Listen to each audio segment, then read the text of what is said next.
আজ যাচ্ছি 20 বছর পর মামা বাড়ি, মানে আমার মামা বাড়ি। তো তনুমনুকে নিয়ে আমি যাচ্ছি।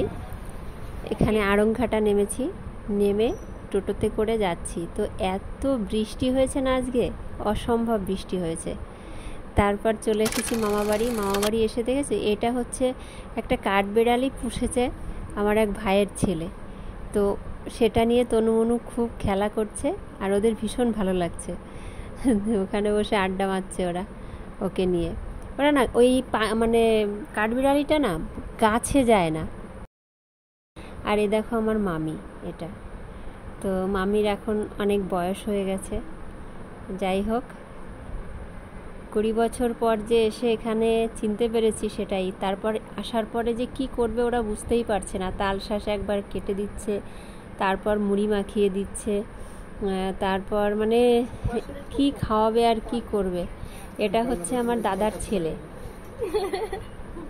তো ও তো পাগল করে দিয়েছে আসার জন্য। আর এই যে তনুমনু আমি মিলে এখানে কোল্ড ড্রিঙ্কস খাচ্ছি। আর এই যে গ্লাসগুলো দেখছো না, এটা পেয়েছে অমৃত। কোথায় বলো তো, ও খেলাধুলায় ভীষণ ভালো, তাই ওগুলো খেলতে গিয়ে পেয়েছে। আর এই দেখো বসে গেছি। মামিকে ফোন করে বলেছিলাম শাক, কচু শাক আমাকে খাওয়াবে, মাছ মাংস খেতে চাই না। তো দেখ কত পদের রান্না করেছে, ডাল, শাক ভাজা, কচু শাক, মাছের ঝোল, মাংস, অনেক কিছু করেছে। আর এই যে আমরা সবাই মিলে এখানে খেতে বসে গেছি। তো ভীষণ মজা করে খাচ্ছি। মামাবাড়ি ব্যাপারটাই আলাদা, ভীষণ ভালো লাগার একটা বিষয়। তো এই যে আমরা গেছি বলে অমৃত আবার গরুর দুধ দোয়াতে গেছে, সেখানে আবার তনুমনুও গেছে ওর সঙ্গে। আর গিয়ে ও কী করছে সেগুলো দেখছে। একদম খাঁটি দুধ আমাকে দিয়েছিল।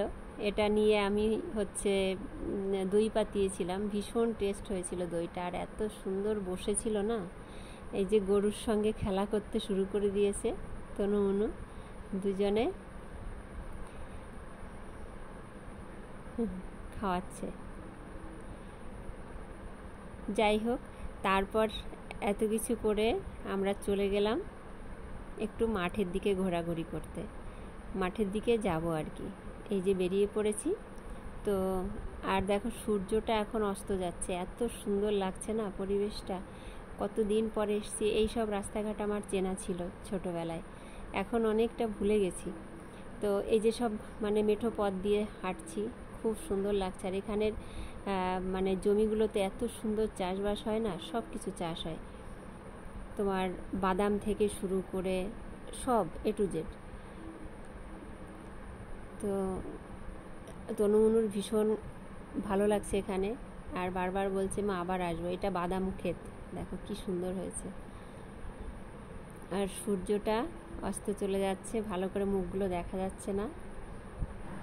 এটা হচ্ছে ভেন্ডি ক্ষেত। আর এই যে দেখছো, এটা হচ্ছে রজনীগন্ধার ক্ষেত। বাড়ি এসে দেখি আবার অমৃত ফুচকা কিনে নিয়ে এসছে, সেইগুলো আবার ওরা সবাই মিলে খাচ্ছে। তারপর আমরা খেয়ে দিয়ে বেরিয়ে পড়লাম।